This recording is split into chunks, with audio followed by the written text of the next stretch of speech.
Hi, everybody. Hi. Hi, fresh from Japan. We already spent a week in Germany, so it's not so fresh anymore. Um, I hope you're all doing well. You see how inconsistent we are keeping this podcast up, but we're trying and we're hanging in there. And yeah, we are just back from Japan, which was amazing, and it was another amazing experience of observing different cultures and different insights of how life can be as well. And I think we were both impressed. Every time we go to Japan, we are both impressed with the the Toilets. the toilets are amazing. The The the food is gardens. amazing, The gardens. but also how careful everybody seems to be with each other and how respectful Respectful. everything is. So Clean. the moment we came to Germany, I was like, okay, we're back to Germany, where everybody's rushing out of the plane like there's nobody else around. But this is, the world we live in, basically. So we wanted to dedicate today because we are a little bit returning to our roots, which is about healing. What healing is, what well-being is, why it's more than ever important, by the way, to really take care of it and to understand that everything, I don't think I will live long enough to say it, but how important it is that every illness begins in the spirit, nowhere else. You know, yes, we have all predispositions, and yes, we have genetic material, and yes, but it is in the end always the spiritual energy, the sub energy that feeds and informs the neurologic field and the cell material that will get the first hit. That is always the first place where you get hit. And if we ignore it long enough, or even not consistently take care of something, I think that's what we saw a lot with people, right, Foster?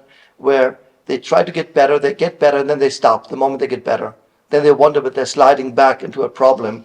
So if something starts in energy, it has to begin the healing in energy.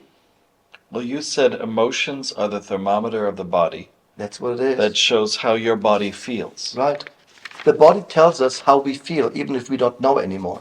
You see, sometimes we can be so automatic and so habituated in our life that we just don't, we just function basically.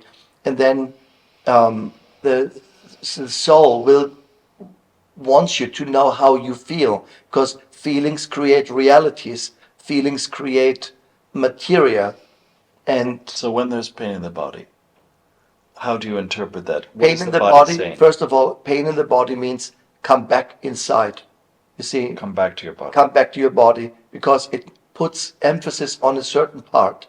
It's also, of course, important to see where the pain is and in what relation it happens. But in the end of the day, the pain is always the last exit of this thermometer, so to speak. And pain, injuries, cutting, anything that happens with the body always puts emphasis into return your focus into the body. Illness is not a nice thing to happen, but it happens when you were just functioning towards the outside, working, traveling, going, functioning, expectations, fulfilling, ambition, career, money, bills, and then it all starts from the beginning. See, when there is no what we call inner work, and it happens to me too, by the way. It's the inner I work. mean, it can happen to all of us, but it is always a moment of being forced to return back to your body, and pain is a really good tool to return to your body, because when it hurts, you can't ignore it. You also said the body is electromagnetic pendulum, Right? that you have to learn to listen to the body, Hmm. and its mediumship, helps you also to The body understand is your a big body. pendulum. The body is really a big pendulum. The way our subtle energies are being pulled towards always means a yes or a no, or you do it or don't do it. There's a nice exercise which I do with my people, in classes, where, and you can try it too if you're at home now. I want you to stand up and close your eyes and just feel your system. Just give it a moment and just ask your soul or your spirit or your guide, whatever you feel comfortable with, give me a sign what means yes, and feel a subtle or maybe not so subtle pull to a certain direction. And do the same thing with the question, give me a sign what means in my body no. And look at that movement or that pull or that sensation. Like we're using a pendulum and we're asking what is yes, what is no. The same thing happens with the body. And so when we have questions and you have no tool in your hand, just stand up, close your eyes, ask your question and say, what is this something I should do? There's always a no and yes answer, of course. But this is a very simple way to use the electromagnetic field to receive direction, and the pull or the gravity that you feel is the answer of your guide usually. It's a very simple methodology. It's very subtle. Some people really feel it almost like a spasm or a pull or something, push even. I would pay attention to that. But then you have to look at the cellular memory. Where in the past is something lodged in your body? Something unreconciled, unforgiven. Yeah. You know, something you're still harboring from the past feelings. You have to locate where that is in your body. Yeah, but the pain locates it for you. And so once you The locate it, discomfort. how do you release out cellular memory? Well, that's your job. Shamans do that, right? Healers do that. The pain or the discomfort, the seat of the discomfort is the place where you're looking for. It tells you where to look for. Well, sometimes you also bring up the past lives for a person. Yeah, but a so past. that it starts to Yeah, bring but it when up. but when you don't have anyone like me who or people who have really quick insight, then you have to go around the subject and try to identify what it is. Usually, people have a very, very good intuitive feel what the issue is. You know, I had this woman once, and she said, "I can't move my neck," and I said, "Who sits in your neck?" And she says, "My husband." And I asked you, what, not who? And she was like, "Oh my God," you see. So, you know, we know the cellular body tells you, knows what it is usually.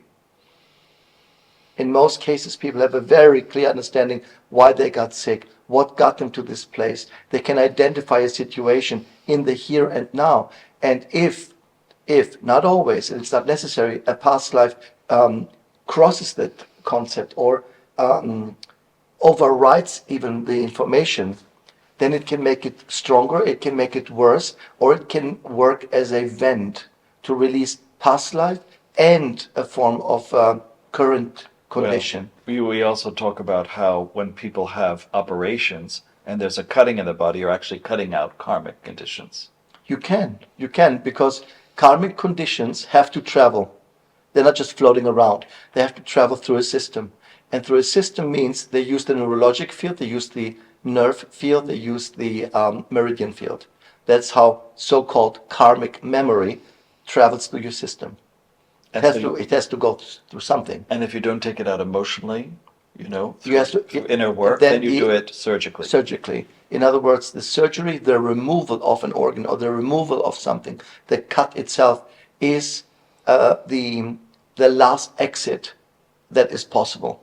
You know, where the emotional accumulation, if you want, doesn't see a different solution. The intelligence in your cell memory says, this person will not make an effort. So I'm going to take over here and push through into a situation that can be quite dramatic, quite uncomfortable, but it has to happen in order to either save your life. But because I want to say, from a spiritual point, the body and the subtle bodies don't care if we're physically alive or not. Mm-hmm. Death is not a terrible thing. It is about what experience we are letting or allowing to come forth. You see, I know people who had really terrible accidents and losses of limbs, and then their real purpose started. You see, so does it mean that it wasn't there when they had their limbs or their legs? No, of course not. But it wasn't active. It was not active. And if that pattern or this choice from a karmic point or even a contract point was really important, then the body will support the achievement even if you say it was drastic or it was extreme, but that's the way it goes. So contracts for children when they get sick, like cancer at a very young age. They want to speed up the process. In children, an illness means I'm experiencing something so adult, so intense, so something that we usually associate with age, right? And suddenly it goes to a child. That is a desire, I have to say, a desire to speed up the experience of life. And I've seen in past lives and in soul contracts often that the soul says, I just don't want to go through the whole hoopla again. I just want the essence of what life is about and in a short form and go through, and that's it. And that's why we see children go through these extreme cancers sometimes, or leukemias, or illnesses, or God knows what. And you would think, what the hell is the point of all this? The point is that the soul wanted to experience the core, the intense core of what life is about. And that is to live life every day knowing that there is an end to it and experiencing through love and care and compassion, hopefully. And that is the essence of life, you see. And sometimes people experience this. Like my mother has, for example, now quite an advanced mental decline. So she repeats a lot, and she functions in a very specific form, like dementia and Alzheimer, for example. And she's in that field right now. And I always ask myself, why would she choose that? You know, Do not remember. because she wants to leave this world not being occupied by worry or what life was about. In other words, my mother chose a very nice death at some point because she's going to leave without memory in that sense and without connection to what was and what happened. You see, now it's of course very dramatic when we look at it because my family deals with it, and it's quite, and some of you in the sessions, you know that she's calling 12 times in 1 hour, you know, and no matter what I do, she just keeps calling because she forgets that we talked already. But she wants not to regret her life, you know, and that is very often motivated by guilt or by regret, you Over know, decisions. over decisions, Made or not made.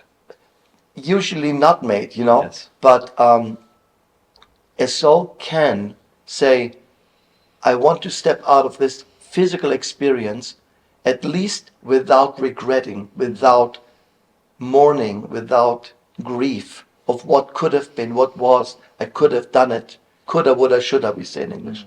That is the idea. So it is tragic when we look at it. It's really sad. But the meaning and the purpose, there is a meaning and a purpose in it, you know. Then there are people now who have rheumatism. They have inflammations in their body. Do you want to say anything about inflammation? Because many people have chronic inflammation, or they have rheumatism. They have like little sharp pains in their feet or in their hands. You're talking about me? Because I have them now, and I think it's called aging. But what causes that? What really is the root? It's very, very varied because in the end, inflammation is a form of pain. Inflammation belongs to the pain family. Inflammation, at some point, if it's chronic, you're going to feel it. You see, you're going to feel it, and what it does is it stops you from taking on too much. I always say in a funny way, rheumatism or ALS or multiple sclerosis or Parkinson will never happen to lazy people. You know, I always see this with people who are very active, very dynamic, high expectation, nothing's good enough, and more, and on top of this, and give it to me, and controlling, and, you know, they know everything better. So there are people who have a lot of data capacity, you know, and then they expect their body to be able to translate all these data by the age they're 60 or 70, sometimes even 40, you see. So it is not an old age related concept, because we see this now with kids, young people. So it is a form of being overloaded with information. And what happens is that not the body or the cell, but the scaffolding, I call it the matrix, that keeps the aura and the chakras together. It's a scaffolding construction, basically. It's like a autobahn, basically. You see, like a highway, And if parts of this highway crumble, are not maintained well, then that's what happens. The connection cannot transfer the data correctly through your system. Therefore, it has to stagnate. And that's what stagnation is in the body. It is pains, it is rheumatism, and then it comes to certain accumulations. See, that's the idea. So one way to treat this is, of course, to do a little mental inventory. Something has to change. The problem is, for me, people do it, then they get better, and then they go back to what they know. Then we talk about heart conditions because as the number one illness of most people is heart related. Like my father, my sister, they all died of heart conditions. Do you want to say anything about what is actually happening to the heart? I know that sometimes it is blocked because of the, pathways to the heart are blocked. In my experience, the heart usually has a lot of issues when we agree to too many compromises. That's what heart conditions are. When you're compromising, when you're agreeing with something you don't want to agree, when you're stepping back from something that is really important for you, that is a emotional accumulation of either frustration or sadness or grief. It can be anything, but it is usually a bad deal. Yeah, I'm going to step back from a career or from something I want to do, and how to say enjoy doing, because the kids are important, the family is important, or I want to support my husband or my wife, or I'm going to step back and let these compromises eventually, they sound heroic, because we want to do the right thing. But I had a teacher once who called heart attacks always backfired heroism. Now it's like you want to be a hero or a Superman or Superwoman, then it fires back at you. You see, because there's too many compromises in it. So usually compromises will lead to some form of a blocked heart transfer of information, I would say. There's no give and take. And the most common problem of a heart issue is when somebody just takes and takes and takes, or gives and gives, but there is no exchange in polarity. That's usually what happens. Do you think? Because the heart is an electromagnetic organ, so it needs to receive, it needs to give. And when we live in relationships where we want to give and the partner just doesn't care because other things are important, there you have a disbalance of the electromagnetic field, the polarity, the four tetrapolarity, of course. This is not just physics, this is the occult polarity, the occult anatomy of the organs. Because we lose energy when we're not supported in a relationship, and then we leave relationships because we're searching for our own energy. There you go. There you go. Now, do you think that when, the arteries are blocked to the heart, is it really purely diet? Is it nutrition? Is it what you're eating? Or is it really much deeper? I met Zino Davidov many, many years ago. Davidov was a sponsor of our DJ events. He was then already 90, I think, and he smoked all his life and he had nothing. Okay, and I know people, and then later I heard that Linda McCartney, who was a vegetarian and vegan and healthy, and died of breast cancer. So there is no such thing as the perfect diet or a certain way of eating will guarantee you something. I think this is rather the idea that, I know people who went vegan and they look like hell. They look like hell, and then they all feel also better than everybody else, because they can resist the smell of a sausage, and so they feel all better. I don't say, the thing is that with nutrition you can manipulate a lot in the body. So when you have something so specific like chronic inflammations, when you have something like artery blockage, then raw food as a medicine, for me that's medicine. Something like vegan can do a great deal of good in the body. Now we have also supplementations which are so controlled and so well constructed that can support our system. And that is just decoration. Ultimately, it is the release of the inner work. And when we are too late in releasing the inner work, or the inner shadow, or the inner conflict, then the body has to find a way to get it out. And by the way, one way to get it all out at once is dying. You know, You're I don't completely say healed after you die. you're completely, it's the ultimate healing once you shed this body. Exactly. Yes. You see?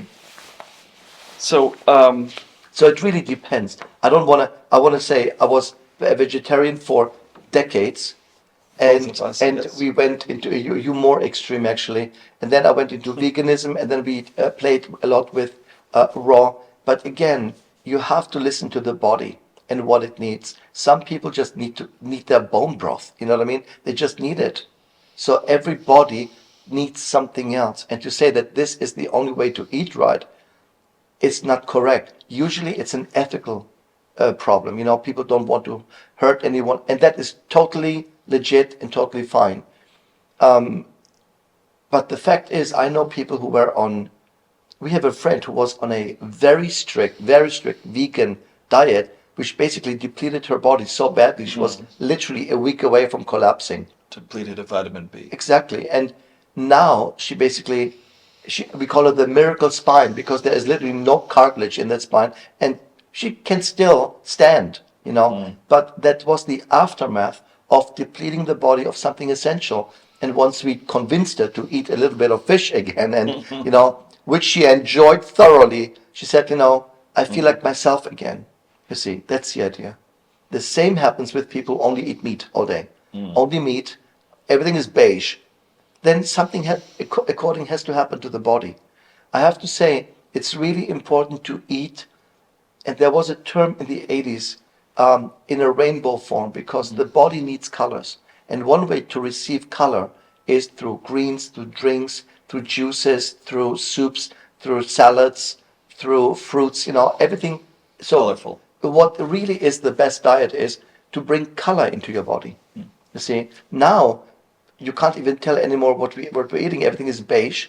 Everything is Well, Gabriel French. Cousins talked about that. Gabriel Cousins talked about it exactly, which was again then really extreme. But they were all onto something. You know, now everybody drinks goddamn celery juice and thinks it's the, you know what I mean.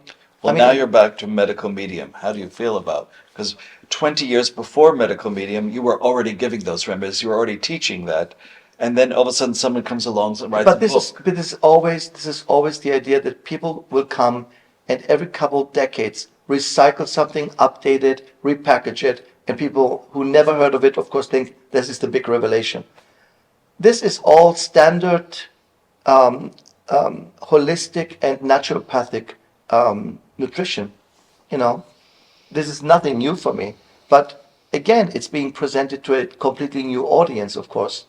You know, and Well, you also I don't think include. it's wrong, but I mean, is it new? Is it? No, it's not. Again, ultimately, it's not. You can support a lot with food and with supplements and with medication. And some people need medication. I always say this, you know, but it is the inner spiritual work, the energy work that makes or breaks something. There's no other way around it. And now with Pluto in Aquarius, in January, he enters completely for the next 20 years, this house. Um, we're going to see a lot of that stuff, you know, a lot. So there is no illness unless there is a permission for it, you know, and that's what it is. People don't like to hear it, but they permit it, they allow it, and they know they allow it. Yeah. So how do we maintain the balance, the health? How do you maintain it in shamanism? When somebody like this comes, what do you say from a shamanic point?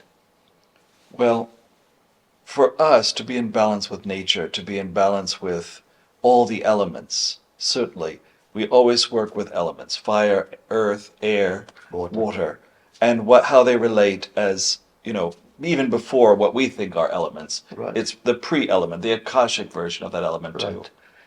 Right. Well, do you have a morning prayer? Do you have something where you start your day aligned with spirit? Mm-hmm. Do you finish the day in gratitude? These things maintain health. These things, assert optimism that is part of nature. You become part of nature through optimism. Right. You live it. You live according to your values, your principles in your life. And it elevates you without overdoing it or forcing it on anybody else or proselytizing it. You become the living example. throughout your whole life. I think the essence is to return to something natural, because again, we lose a lot of our natural connection with all that development that we have, which I like. I tell you, I love technology, but it is really, really crucial to return to a place of natural alignment again. To be part of nature Right? and And weather. nature heals. Nature heals. You see, that's why people like Medical Medium and all these Gabriel Gazins and all these people, my God, there were so many pioneers before that, talked about the necessity of eating organic, eating healthy, light in plants, and so on. The problem is now you can slap something on a product and call it organic. There's no regulation of what it means. And we know this now because all these bogus organizations who seem to, for me, they're bogus, I have to say.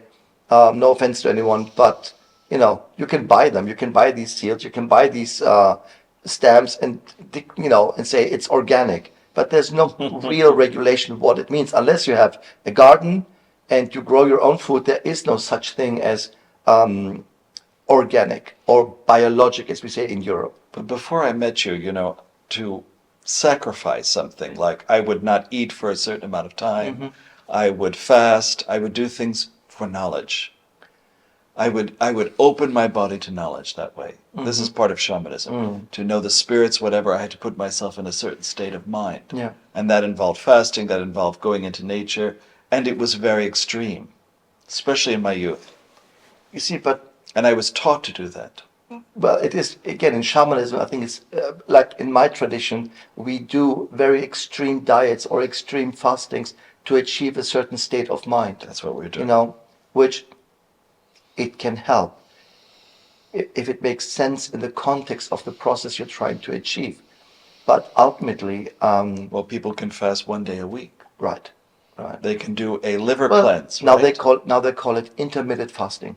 You see, I mean, again, we're talking about helping the body to release a little bit the pressure to always function non-stop, because we eat all the time. We're getting something to drink all the time. We are now used to something called frappuccinos, which the body says, I don't have any idea what the hell that is, and tries to find something. At least I have soy milk in my coffee, and it says, okay, there's something, but don't drink it. That's why I try to keep my food as clean as possible. Butter is butter, milk is milk, soy is soy, and a vegetable is a vegetable. Are you know. thankful for the food? Do you bless it before you Yeah. eat it? Yeah. Do you change the molecular quality of the food through your own The response to the moment food? the moment you add intention to organic matter, you elevate the vibration of it. You don't have to put 10 prayers on it or anything, but at least Something simple. at least religious people do that right when they pray before they eat. At least that has value. Yes. Yeah. You also have to feel good about the food, If a food doesn't feel good to you, don't eat it. You see, I'm not a good example because I eat it. If it's healthy, I eat it, even if it tastes like shoes. I'm more of that rougher version because Yes. I'm not if it doesn't taste. I know people who said I never ate a carrot. It tastes weird. You don't belong on this planet. I'm sorry. Different galaxy, please. And I know people who very rarely will eat a vegetable. But you always have to be a little bit alkaline. Not too much. Don't overdo it. No. I have to say this. If people start with this alkaline nonsense, okay, if you go alkaline completely, you die. So stop that nonsense. And your body needs a good balance of alkaline and acidity. And that's what we do with food. That's what we do with breathing, by the way. And that's what we do with emotions. Longer in frustration will acidify. Too long in artificial peace will make you very alkaline. Okay. You see, you can be a very peaceful person, and that can be a camouflage for just being a coward who lets other people fight your fight.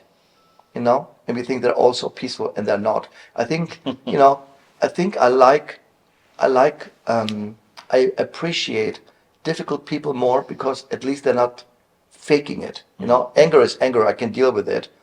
But when I have these people who artificially try to be always in peace and always smiling, I saw this in the yoga scene a lot 20 years ago when I went to LA, and everybody was like, hello. And the moment you say something, I mean, my God, The judgment. the judgment and the nastiness, you know. And I thought, at least I can deal with that, you see. So when people try to be as holy as possible, for me, they are in a very unhealthy way alkaline to their environment, you know. All that hugging, all that loving, it's just fake. I'm sorry, but it is, you know, because we are not living in a world like this and we're not changing anything in the world ever. We will not change this world. Get it in your heads. The Having said only that, yeah. world you change is the world in you. You change your perspective. You change your direction and your experience, and that shifts you dimensionally into a higher dimensional earth. I always said it. All these people who try to save the planet, we're in the shit. You know? Yeah. We're in the shit. I'm sorry. Too late. The 2 degrees happened already. We have now what? The hottest days in the world. And it's forget it. It happened already. You cannot save the planet. Be kind to the planet. Be nice. Keep it clean. It's your home. Don't be a slob, you know, one way or another. But this is what we realize, especially in Japan, especially for me, is you have to change your world. You have to change and evolve and redirect your perspective.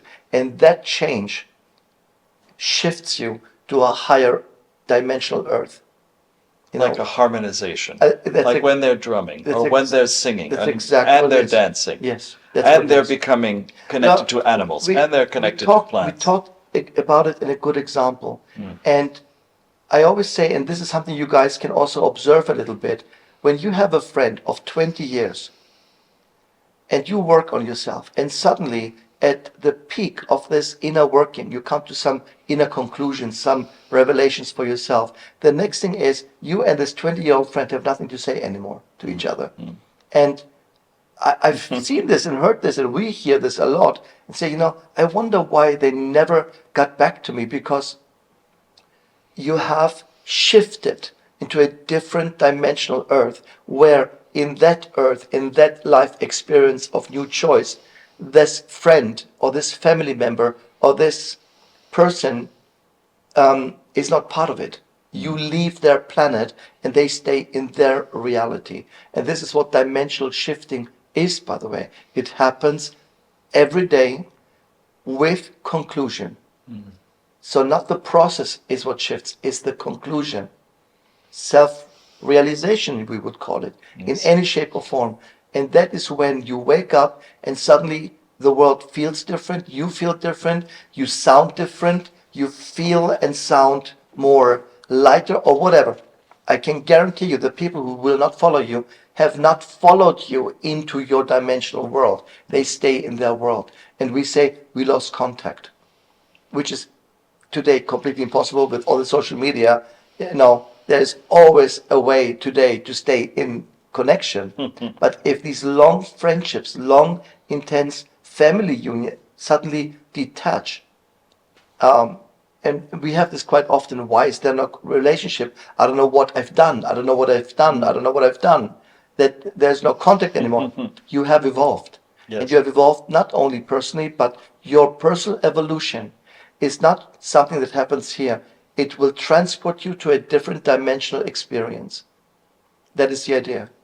When you feel a shift inside, the shift happens dimensionally. You're not on this dimension changing, then it doesn't make sense. It's like Change is a shift in dimension. absolutely, you see.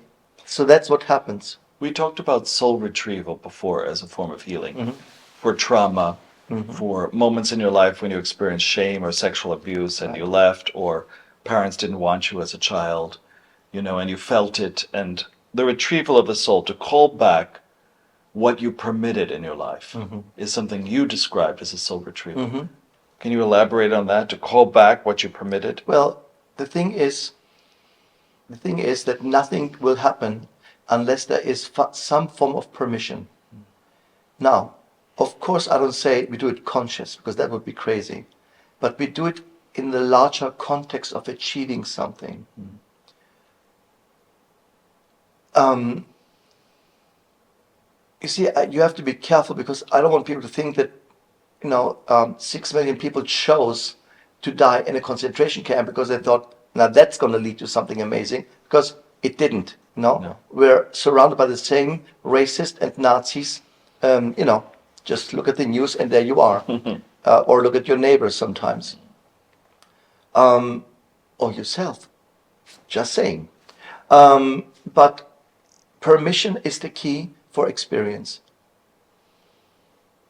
Agreement is the key for experience. You cannot experience outside of you without an agreement. Personally, your life is an agreement. So what you have in your contract, you will experience one way or another. But there's always lateral movement. You can also refine the experience. But when it happens in context with other people, it can only happen when you meet at the exact moment of dimensional matching. So you have to be at the same place at the same time in the same reality, so to speak, where the permission has to happen. Yes, I marry you until death do us apart. That is a permission, for example. That, or until the road gets rocky. Right now, every third marriage or second marriage ends in divorce, for example. But that is when we choose in relationships to share something really complicated, which is a couple chooses to share a similar dimensional experience, which is one of the hardest things to do. That's why we say in English, you have to work on your relationship. Because holding as two individuals, same space, in the same dimension, and choosing to go into that dimension is really a complicated thing. If you can do it for a year, it's amazing. Yeah, that's the idea. So You often say good and bad are distractions. totally. So we get out of the good and the bad, the Right. right and the wrong, and Well, look what happens to have alignment. people still ask me what happened to Will Smith and how I see this moment. And I said, he heard all his life how great he is. He was surrounded by you're great, you're great, you're great. Of course, it means you make us money, money, money. Just many children. Right, and I think he wanted for once not to be the good guy. You know what I mean? It was almost like I'm going to play the villain now, because that's the story. Where he thought he was Right. defending his wife. He thought he was a hero. Well, So maybe he took it too far. well, The good boy, heroic, I'm going to save my wife. Again, I always see, and we've seen this in Hollywood, when we worked there for 20 years in LA, we've seen people who actually had it all and did everything they could just to destroy it. And now even we're talking about people who are in mega careers, great places, make wonderful movies, have obviously the talent for it, and then they go and beat people in clubs and beat women and abuse people, and it comes out. And that's the end of it. And that is the idea where I think when somebody hears you are great non-stop, it puts you in a place of no reality. Yes. I think that's what happened to people like Michael Jackson and Whitney Houston.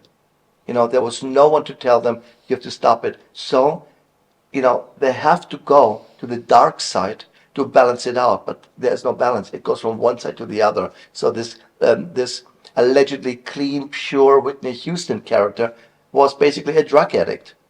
I mean, she went to the dark side. She never found a balance. See, but this also happens from, and I call it a distraction. When you don't know anymore what you feel, then somebody will tell you how you should feel. And then it's over. And that's why you often go through life learning that I don't give anybody permission to tell me how I should feel. Right. That's also what many people say in a divorce. Right.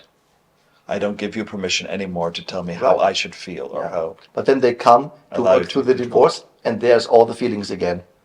Got to go through it. That's the idea. That we choose our feelings. We choose our lives. We Well, choose things. As unfortunate Choose as how it to sounds, respond. but that's what it is. Nothing can have an effect from the outside in without you having some permission. I always give my favorite example of this is because you mentioned soul retrieval, Yes, which is very also to important. retrieve a vow or a promise or an invitation. You know, I'm a huge fan of True Blood. And the first episode, Suki and Bill the vampire fall in love, and it's really passionate. And he wants to visit her in the second episode, and he says, "I can't come in. You have to invite me in. You have to give me permission to come in." So she's of course enamored with him and says, "Please come in." So he comes in. They have sex and stuff, but then also they have a fight at some point. And she says in that moment, "I take back my invitation," and some force is grabbing him by the neck and pulls him out and throws him out the house. We need to learn that in life. And that this is soul retrieval. You give permission, but also you lose permission. You see, when you give permission and the outcome is not healthy, then you lose the permission. And you have to retrieve the permission. You have to retrieve the promise and say, "I reverse, I take back what I said." See, that's why the Catholic Church makes it very smart. Not even God can separate this. Well, if even God can't separate, that means that God is not omnipotent, because that vow is stronger than God. I mean, how nuts can you be to believe that? But of course, no one believes it, because even Catholics now are divorcing by the dozens. Well, the shadow has a way of really rearing its head. We were talking about Donna Summer this morning because, she created all these songs that are quite sensual and sexual in nature. And, She made good money from this. tremendous money, everything. And Right. her friends were associated with all that. Right. And she came from this very strict Christian background where her father said, if you wear red lipstick, you are a whore. You're right. And you put that all together in a mix with her. Yeah. And she comes out with a shadow saying that gay people, whatever, they deserved AIDS and they deserved, Punishment of God. punishment and all all that that stuff. nonsense, yeah. And most of her fan base were gay people. So Right. she really Right. brought her shadow out. Yeah. All the things that she had been told in her life, she started to reiterate and make it her own. Right. And the minute she gave it all permission, her life really went down. Right.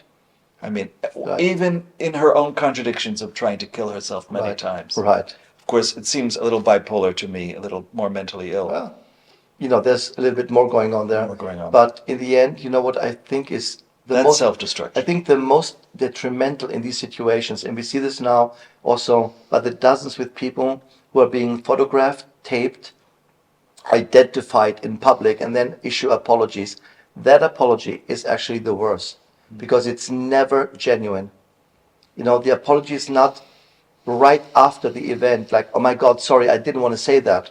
It is only when they're too caught, late. when they're identified, and then when they, and then The it's usually- hypocrisy comes out. Yes, But that's that's the exactly shadow. that's exactly what it is. That's So shadow when a work, yeah. politician in 1 second is going to help people in this nightclub in Orlando Mm-hmm.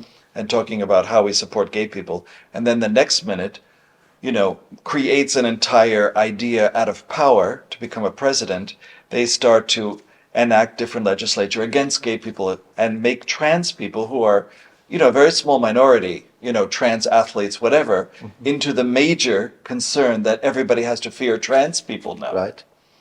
All because they have an agenda, because they need whatever, money and votes and whatever. Because they're losing. For power, yes. Because they're losing. And, look, this is also a form of healing. I think this episode is called The Many Faces of Healing. You see, I think there is why these people have how many are closeted gays in Washington and vote against gay rights and trans rights, There's a long history. but live it. There's a long history of that. Or to See? have children that are trans. And then you're living in a state where they're basically, putting you under attack see, every day in the media. And on the street. And what we're mentioning with this is that beyond the political affiliation and the situation itself, would you consider this a healthy attitude? Would this be a healthy process in that sense? And it can't be. No. And this is what I mean, that we can also go as a country, as a nation, through a very unhealthy process that eventually has to result in some form of a surgery, a breakout, a diagnosis of sort. You see? I thought U.S. was doing very well because so many children were born to families that were whatever, deformed or different or, had a different sexual preference or were changing genders. And, a lot of Americans were starting to accept it. It's within their own family. Right. A lot of conservative people had gay children. Right. Tremendous. Right. And I thought that was a transformation of the society. But now we have a backlash against that. Exactly. Against But this is normal because this is when people want their healthy view to apply to everyone, because changes make them feel threatened and make them feel uncomfortable. That's all it is. And in the end of the day, we've seen this a million times. This kind of societal form of healing or illness and healing has to go through his process. It's exactly like a normal physical illness. So what we're looking at is a small minority that is very afraid of changes because they've not been educated or acknowledged enough that they can be part of the change. See? And it's really about just accepting people and live and let live, basically. And I said it the last time in our podcast, get ready. Gay people, trans people will take their guns and start shooting other people. And not even a week later, somebody who was transgender went to a school and shot everybody. And I'm telling you, this is just the beginning. But we treat everybody equally. I mean, if I have a little person next to me, I don't treat them really any different than anybody else. In fact, I love them more. I don't understand how people cannot do that. How, we were talking about a past life of mine, right? Where there was a girl who was rejected by the tribe. She had no family, whatever. She was going to be exiled, and I took her in. Right. And I found out her one creative pursuit, that she was so good at embroidery and, and then she made such beautiful pieces. And I adopted her as my own daughter. Right. Even though all the other Indians had really rejected her. And then when she showed what she could do and how amazing were her artworks or her blankets and everything she created, then the tribe wanted her back. And I said, no, you lost your chance. Right. I support this girl. And I feel that way with everybody. You find out their real skills. Everybody is good at something. Or love, or whatever it is. I think also helping as a spiritual person, as a teacher, as a guide, helping somebody recognize this and giving clarity. What do I always say in sessions? In the middle, I say, does this make sense to you? I'm not just blurring it out, figure it out yourself. Does this make sense? Does this make sense within the context of where you are? And so far, to my luck, they say, I get it now. So that is also a form of healing. See, what I want personally is to tell people, take that recognition, take that acknowledgement, and just walk forward. Don't walk back. But what if you have a kid who's violent? For instance, I stayed in a house in London where the kid was constantly attacking animals, and was killing animals or was hanging things. There was one kid who was hanging things from the, all his little, I don't know, pets and whatever. He was hanging them, with nooses in his bedroom and, quite dark thoughts. What do you do when you have a child like that? Because we have many people who come to us who have violent children.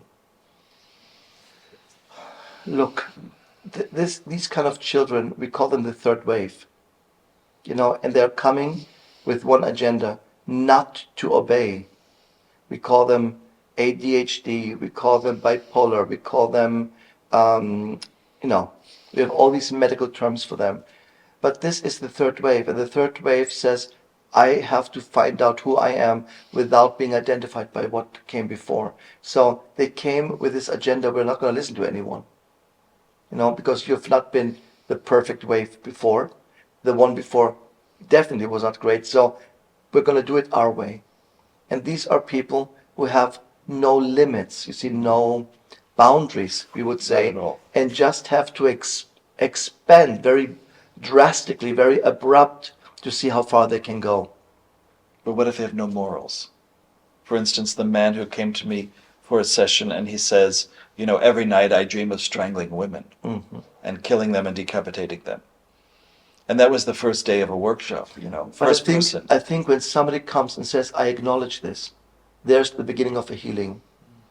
When somebody comes, acknowledges this in a workshop and says, this doesn't feel right, that can't be normal, there's your healing.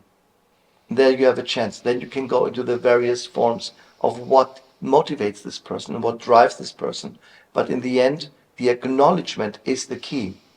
And, I think what's really interesting, we have so many men coming now these days where I'm totally shocked that they're even sitting here, open as can be, Right. open as can be, and I try to be as physical as possible with them, as logic as possible, and they get it. They like this kind of earthiness with which I approach them, but the acknowledgement of a conflict, of a darkness, of a realization, that is the key. So when a molester comes to you and they have the realization, but they can't stop themselves from hanging That around a is, but schoolyard. this is the beginning of where they give themselves a chance.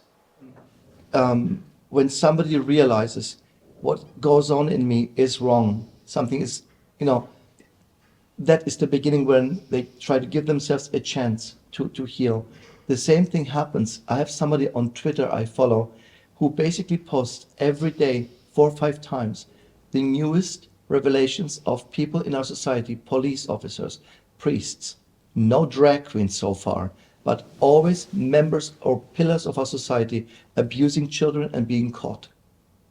See, and you would think you are in such an important position where something will come out. Why would you risk it? Because they want to be caught. You see? And I think in the end, consciousness is a very intense, autonomous intelligence that says, it is wrong and I want to get caught. And that's what happens. That's what happens. And kids who act out in school, like when, I noticed that bullies in school are not just bullies to other kids, they're bullies to teachers. We had this kid growing up, Andy Wohl, and he would pick up the desk and throw it at the teacher. I mean, and he was a bully on every level. But again, the nothing comes from nothing. You see, nothing comes from nothing. I've seen bullies in my life. God knows I had them more than enough. And I always realized that there was a bigger bully in their life, and it was just a way of venting it out, against authority and so on. And sometimes, very simple, really dark kids are born to really nice parents to have an experience, and these parents, basically despair. But, it depends on the soul contract. It depends on what formulated story guides them into this incarnation in the end, so it's very, very different every time. How do you react to somebody like that? You know, Like in libraries, bullies in libraries really will go after you. They look for places where, especially if you're a man and they like a certain girl. A bully will bully what he can't accept in himself. So when kids go after gay kids, it's the gayness in themselves or the bisexuality or the sexual conflict in themselves. I've seen it a million times. When somebody bullies a more successful competitor, it's because they don't believe in themselves that they can withstand competition. So they have to, bully somebody. There is no way to respond to something without the resonance for it. That's the idea. And we've seen both individually people who went after gay people and weaker people and geeks and so on. And they turned out to be gay and transgender and now they're all on Facebook peaceful, and they're all now with Sai Baba and all that nonsense with, love and peace and Om signs and Buddhas. It's amazing to me.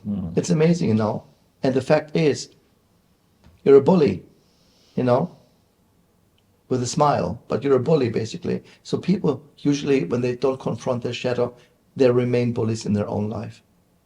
So confronting your shadow, eating your shadow, knowing your shadow, digesting it, that is part of inner work. Definitely one of the major parts of descending into inner work. Absolutely, yes. That's the underworld that many people don't want to look at. Right. Their own personal underworld. They want to pray it away, they want to sin it away, whatever. They want to religion it away, but in fact, they have to look at it. Well, born again Christians think they're just going through one more baptism and the story is done. You're forgiven. Sorry, if that would be so easy, I would do it. You have to maintain You it. know, no. There is no higher power that will forgive you. The forgiveness has to come at the end of your inner shadow work.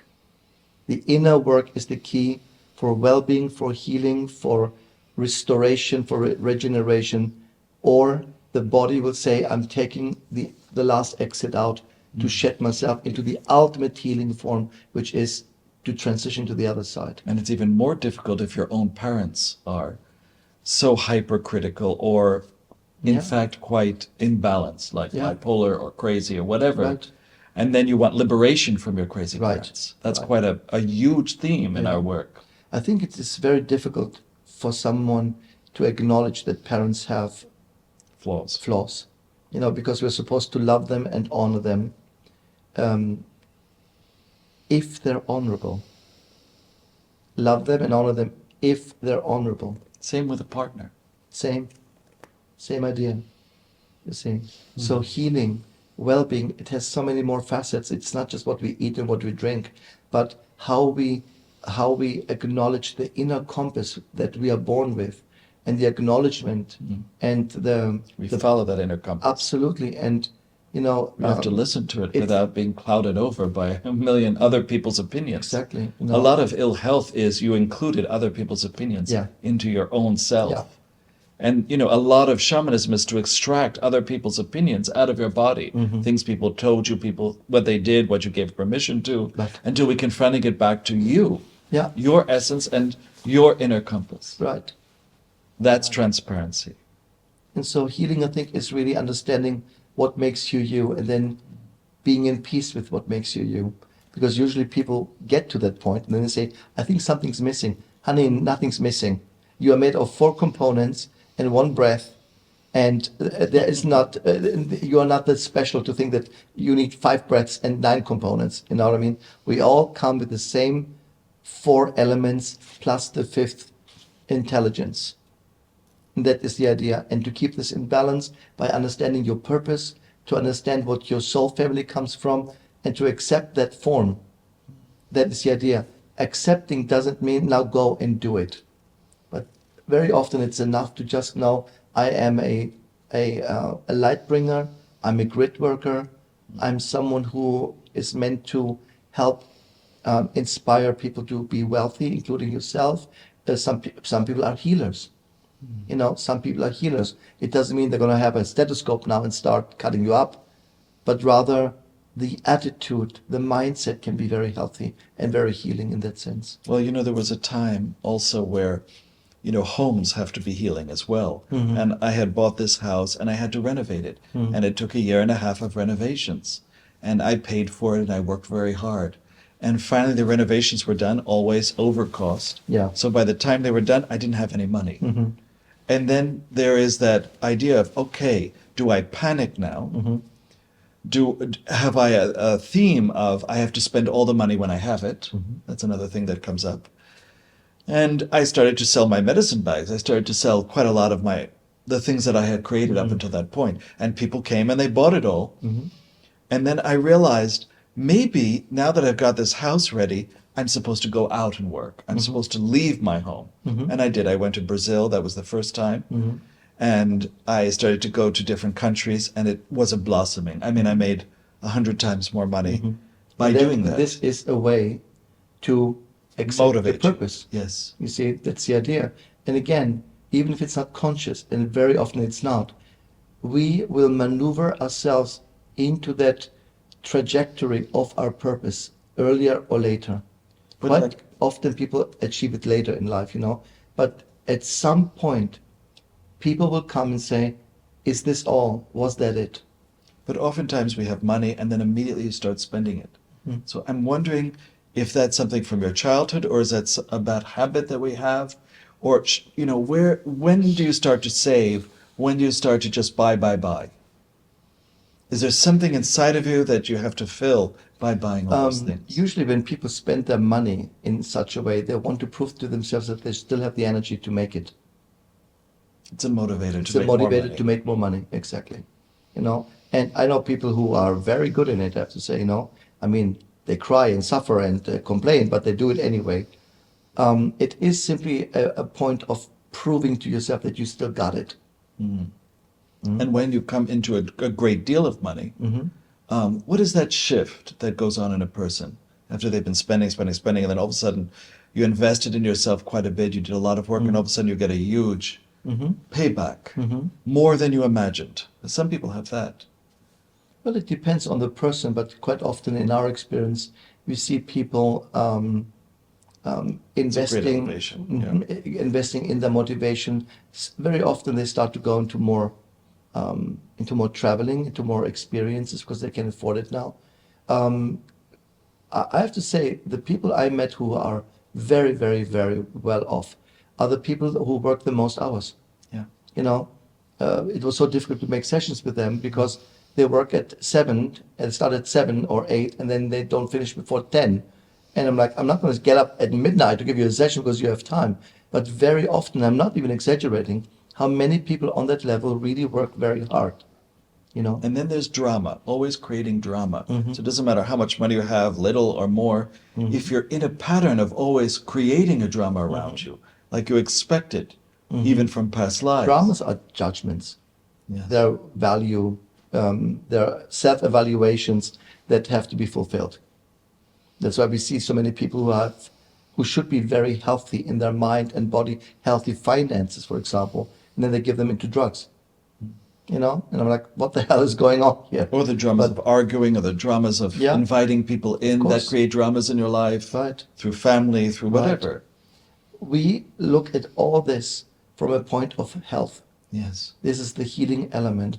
Not for nothing, the house of health is also the house of work in astrology. You know, it's one house, the sixth house, basically. But it really represents the overall aspect of what is healthy, what means health. And some people like to be stressed, and they're very good in being stressed. My mother had 4 jobs in her life. The moment she retired, I bought her a sofa and a nice garden, and she developed a week later to retire. She developed a week later high blood pressure. So she said, no, screw it, I'm going back to work. And she worked another, I think, 6 years or 7 years because she needed to do something, you know. So again, it doesn't have to be negative necessarily to be active and to be curious in that sense, as long it serves your well-being and it serves your healing, and healing serves healing. Same will attract the same. Health You for me cannot also be- was community, because through Absolutely. this work we created a community. Absolutely. And even though you say it's people who bring problems, whatever, Yeah. but actually I felt a connection in the healing. Yeah. So their healing healed me as well. Because you're transcending the problem. Yes. You see, they say, I bring a problem. Do you have a solution? Something that I don't see at this point because I'm too close to it. And that is, again, it all falls under the category of health. I think you Yes. did that in your last life when you were helping people. Hello. It also healed you. It also was wonderful because it challenged you Yeah. quite a bit to find solutions. Well, it came with the price, but it comes always you know, with a price. yeah. But again, it's all about resonance, and the deepest desire that we have in our cellular body, in our deeper mind, is to fulfill that purpose one way or another. And this is not the only experience physically to experience something. I know people who, I met people in my life who, we would say they missed the boat completely. They lived a really, how can I say, a life outside of their potential. And once they pass, they continue living it, what they could have lived physically. So even if you don't achieve it here, which is quite rare, but even if you don't achieve it here, you'll achieve it on the other side. There's always the desire to achieve. Yeah. And we have met people who have come to our house, whatever, who have zero morals. Oh They yeah. have no moral compass Yeah. whatsoever. They're very rich. They have everything, but there's no morality. No morality, right? One little critique and they ran out the door. Yes, they You know? can't accept criticism. There you go. You see. So More revealing. And that happened rarely, but it happened, and you would be surprised who that was. But And how do you we're not going to say it. How do you help people to become more moral? How would you counsel somebody like that? That is the connection to a teacher. Right. They need a teacher. You hopefully have a moral teacher with humility and knowledge and authenticity, um, who is not just keeping you because of the money, you know, because codependency is a big subject in our field. And when you follow somebody, hopefully that person you follow will not always be not always be nice to you, you know, but very fair, very clear, and always leave you alone with the most important decisions. You know, the moment we follow somebody, it's over. It's basically Like over. in Los Angeles, we had a guy who came to us whose father was violent and who beat him as a child. So then you went through the past lives with him, you talked to him, you counseled him, you quieted him down, and rationally, it was quite good for him. And then when I worked on him and I had to touch him and I had to pull it out, it was too violent for him. Right. Right. And so he immediately started wanting to run away. Right. And badmouth me, because Yeah. I had touched him and because Right. to Right. heal it, we first have to get to some common ground. Yeah. And But this is what we're saying. People, people want, they come, and then they try to control absolutely the situation, and that doesn't work. not in healing. And that doesn't work because we have people also who try to control the sessions. Yes. They try to come when they want to come. They try to change times because they have something more important to do. And Verbally, they try to control it. absolutely. And then They sometimes try to tell me how to do my work. exactly. You see, exactly. Like that guy. This is when we stop the session. Yeah. And this is a concept of health. We are healthy by not letting people misuse us because they feel that they have now paid a certain amount and now they can control the outcome of this of our service. Basically, see, I have way too much respect for my guide. I would not let people mistreat the energy like this. Well, now you're going to counter-transference because you have somebody who had a violent father, and I have to become that violent father for him to release it. Right. And he got to a certain point, and then he said, I project all the bad things onto you. Goodbye. And then you're left there, and you have to Exactly. clean yourself. Exactly. Because it has nothing to do with me. No. Absolutely nothing, No. and I have no resonance for No. that. But this is where It's a we see projection. how far people can go. And interesting enough, And then they they talk. come for healing. They come for a healing, but they don't feel the value or the worthiness to accept this healing. And we went through a lot of that in Brazil, in Los Everywhere, Angeles. everywhere, It yeah. became very tricky Oh yeah, absolutely. for many You years. see, but the moment I put a stop to it, that was the end. Because I stopped the sessions and I sent them out because I'm not going to get unhealthy to keep you in a place of empowerment.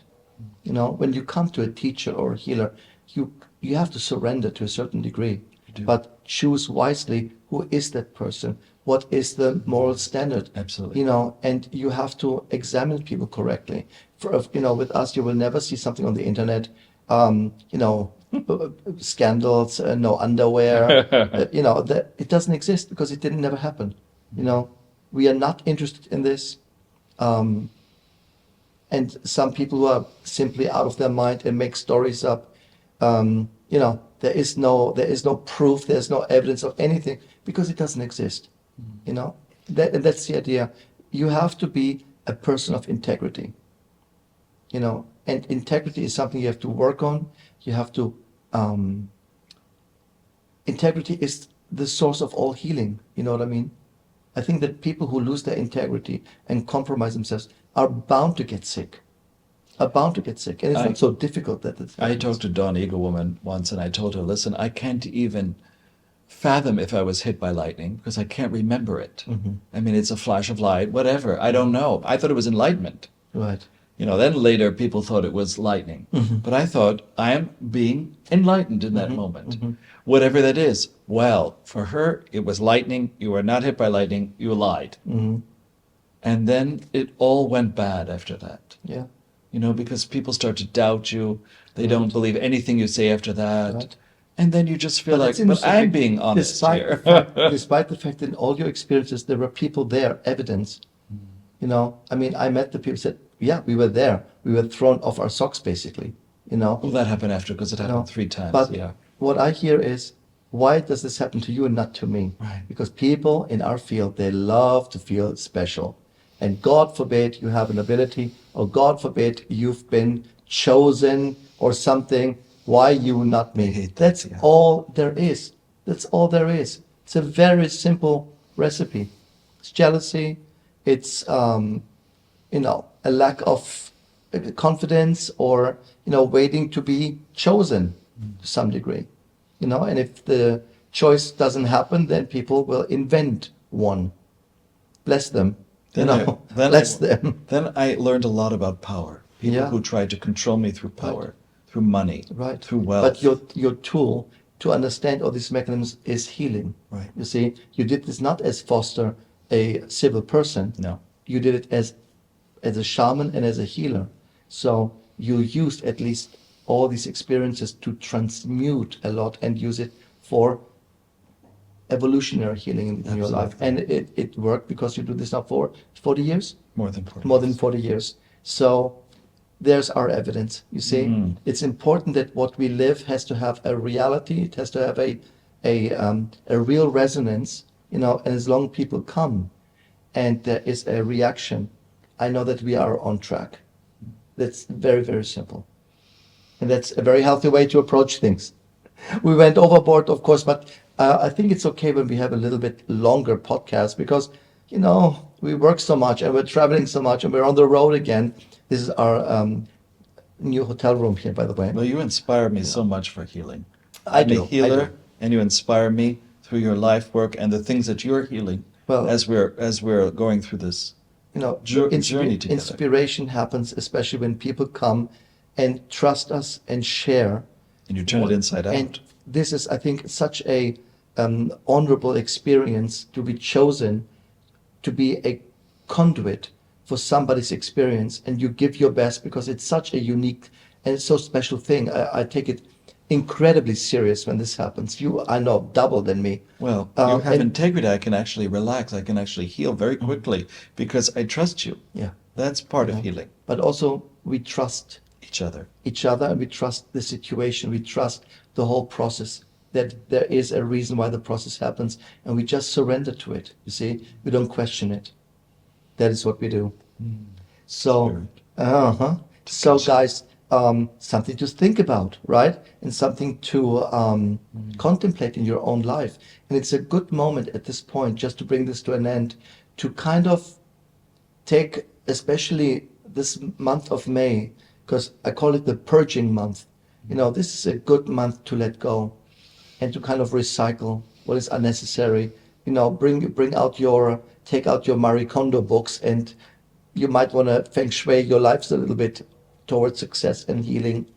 And in 3 days is Walpurgisnacht. It's Walpurgisnacht. You want to say what that actually? What are you supposed to do on that night? Walpurgisnacht is almost more important than Halloween for witches, at least the witches I met in my life, because it is the moment when a witch or a woman of integrity and empowerment, self-empowerment, because witches don't wait for anyone to ordain them, they ordain themselves through power, are recalling back their power that they've given over the year.